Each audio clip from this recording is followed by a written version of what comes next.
నవభారత్. నేను అరవింద్. ప్రభుత్వం రైతులకు గిట్టుబాటు ధర ప్రకటించాలని చెప్పి సీసీఐ ద్వారా పత్తి కొనుగోలు చేస్తుంటే, మధ్యలో ఉన్నటువంటి దళారులు మరియు వ్యాపారులు మాత్రం వారి పొట్టను నింపుకోవడానికి రైతుల పొట్టను ఎండగొడుతున్నారు. దీనికి సంబంధించినటువంటి పూర్తి విషయాలను ఈ వీడియో ద్వారా తెలుసుకునే ప్రయత్నం చేద్దాం. తెలంగాణ రాష్ట్ర వ్యవసాయ మార్కెటింగ్ శాఖలో గత కొంతకాలంగా సాగుతున్న పత్తి కొనుగోలు అక్రమాలు ఒక్కొక్కటిగా బయటపడుతూ శాఖలో పెను ప్రకంపనలు సృష్టిస్తున్నాయి. CCI cotton corporation of India గత సంవత్సరం తాత్కాలిక రిజిస్ట్రేషన్ కొనుగోళ్ల వ్యవహారంలో మార్కెటింగ్ శాఖ చర్యలు చేపట్టింది.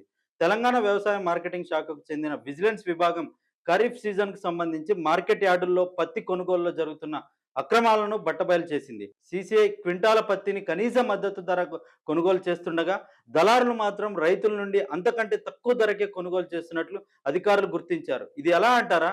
అంటే సీసీఐ కొనుగోలు చేయాల్సినటువంటి ఏదైతే పత్తి ఉందో వారు నామమాత్రంగా కొనుగోలు చేసినట్లు ధృవీకరించి, దీనిని మధ్యలో దళారులు కానీ వ్యాపారవేత్తలు దాన్ని సీసీఐకి అధిక ధరకు అమ్ముకొని మధ్యలో రైతులకు ఆ గిట్టుబాటు ధర రాకుండా దళారులు వ్యాపారులు రైతు సొమ్మును కాజేసినట్టు అధికారులు వెల్లడించారు. అంటే సరైన ధృవీకరణ పత్రాలు లేని కౌలు రైతులను ఆసరాగా చేసుకొని మార్కెట్ కమిటీ సెక్రటరీలు మరియు దళారులు కొనుగోలు గణాంకాలను భారీగా పెంచి చూపారు. వ్యవసాయ శాఖ అందించిన తాత్కాలిక రిజిస్ట్రేషన్లకు మార్కెట్ అధికారులు నిర్వహిస్తున్న రికార్డులకు మధ్య భారీ వ్యత్యాసాలున్నాయి.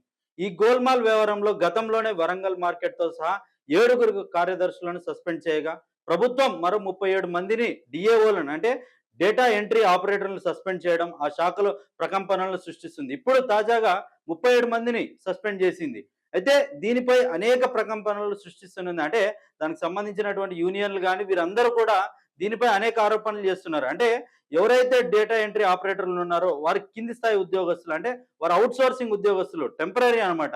వారిని సస్పెండ్ చేయడం వల్ల ఏమి లాభం వస్తుంది? అంటే ఇది వారు కాదు, దీనిపైన ఇంకా అధికారులు మధ్యలో వ్యాపారస్తులు దళారులు వీళ్ళందరూ ఉన్నారు, వీరిపై చర్యలు తీసుకోవాలి అంటూ కూడా కొన్ని సంఘాలు ఆరోపిస్తున్నాయి. గత సంవత్సరం విజిలెన్స్ దర్యాప్తునకు ఆదేశించిన ప్రభుత్వం ఆ శాఖ వివరాలు ఇవ్వడంతో మరో 17 మంది కార్యదర్శులకు కూడా నోటీసు ఇచ్చినట్లు తెలిసింది.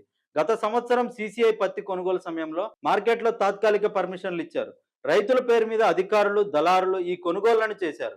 ఈ వ్యవహారంలో వరంగల్ మార్కెట్తో సహా ఆదిలాబాద్, భైంసా, ఖమ్మంతో పాటు పలు మార్కెట్లలో అవకతవకలు జరిగాయి. ఈ వ్యవహారంలో కోట్లాది రూపాయల లావాదేవీలు జరిగాయంటూ ఆరోపణలు వచ్చాయి. ఈ అక్రమాలు గుర్తించిన కొంతమంది గత సంవత్సరం రాష్ట్ర వ్యవసాయ సహకార మార్కెటింగ్ శాఖల మంత్రి తుమ్మల నాగేశ్వరరావుకు ఫిర్యాదు చేశారు.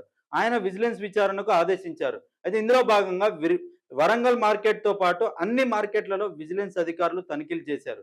భారీ అవకతవకలు వరంగల్తో పాటు పలు మార్కెట్లో గుర్తించారు. వారు అప్పుడు ఇచ్చిన తాత్కాలిక నివేదిక ప్రకారం గతంలోనే 5 కార్యదర్శులపై వేటు వేశారు. తర్వాత మార్కెట్ల వారీగా విచారణ కొనసాగించారు. వ్యాపారులతో పాటు దళారులు కొనుగోలు చేయడానికి అధికారులు సహకరించారంటూ గత సంవత్సరమే వరంగల్ మార్కెట్ కార్యదర్శిని సస్పెండ్ చేశారు. ఆదిలాబాద్తో సహా ఇతర కార్యదర్శుల పైన కూడా సస్పెండ్ వేటును వేశారు. ఈ వ్యవహారంలో అధికారులపై చర్యలు చేపట్టలేదంటూ అనేక సంఘాలు ఆరోపిస్తున్నాయి. వాళ్ళు ప్రొటెస్టులు కూడా చేస్తున్నారు. అంటే వారిపై కేవలం నోటీస్ వరకే పరిమితం చేశారంటూ కూడా వ్యక్తం చేస్తున్నారు. అంటే ఏదైతే ఈ కొనుగోలులో అక్రమాలు జరిగాయో, ఈ కొనుగోలులో కుంభకోణాలు జరిగాయో, సాధారణంగా రైతులకు గిట్టుబాటు ఇవ్వాలనేటువంటి ఉద్దేశంతో ప్రభుత్వాలు సీసీఐ విధానాన్ని తీసుకురావడం జరిగింది. అంటే ఇక్కడ ఏం జరుగుతుంది? ఇక్కడ కేవలం ఎవరైతే అంటే మనం కౌలుకు చేస్తుంటాం కదా, వారితో ఒరిజినల్ డాక్యుమెంట్స్ ఉండవు కాబట్టి వారు ఏదైనా ఈ సీసీఐకి రిజిస్ట్రేషన్ చేసుకోవాలంటే ఓనర్ల ద్వారా చేసుకోవాలన్నమాట. అయితే ఓనర్లు కొంతమంది రిజిస్ట్రేషన్ ప్రక్రియ భాగంగా ఓటీపీలు ఇలాంటివి చెప్పడం అవసరం ఉంది కాబట్టి అవి చెప్పడానికి నిరాకరించడంతో కౌలు రైతులను ఆసరాగా చేసుకొని దళారులు కానీ వ్యాపారస్తులు వారి పత్తిని వీరు కొనుగోలు చేసి వీరు సీసీఐకి అమ్ముకొని ఈ రకంగా రైతులకు సరైన గిట్టుబాటు ధర చేరకుండా దళారులు, అధికారులు మరియు వ్యాపారస్తులు చేస్తున్నటువంటి ఈ కుంభకోణాన్ని విజిలెన్స్ అధికారులు బయటపెడుతున్నప్పటికీ వారిపైన అనుకున్నంత చర్యలు తీసుకోలేదంటూ అనేక ఆరోపణలు వస్తున్నాయి. అంటే కింది స్థాయి ఉన్నటువంటి ఎంట్రీ ఆపరేటర్ల మీదగానే అధికారులు చర్యలు తీసుకున్నారు కానీ పై స్థాయి ఉన్నటువంటి వారి మీద చర్యలు చేపట్టలేదంటూ అనేక ఆరోపణలు చేస్తున్నారు. అదే ఎందుకంటే ఈ సీసీఐ అనేటువంటి చాలా కీలకం.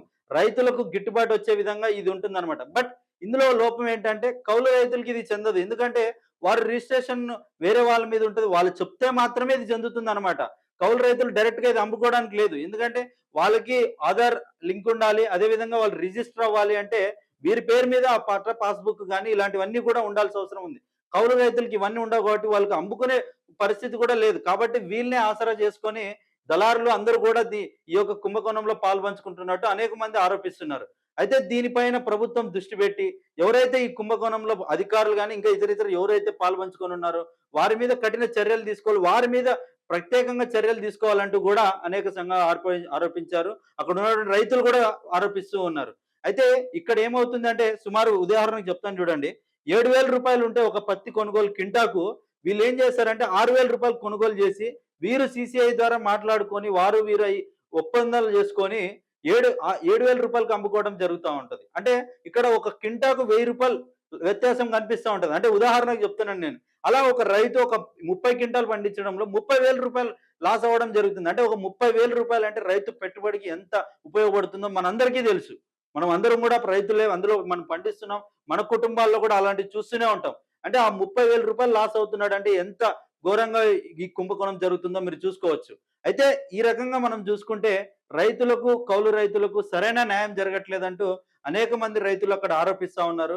కాబట్టి దీనిలో పారదర్శకత తీసుకొస్తూ రైతులకు న్యాయం జరిగే విధంగా ఉండాలని చెప్పేసి కూడా అందరూ విజ్ఞప్తి చేస్తున్నారు. వరంగల్ మార్కెట్‌లో పత్తి వందల క్వింటాల్ రూపాయలు కొనుగోలు జరుగుతుంది.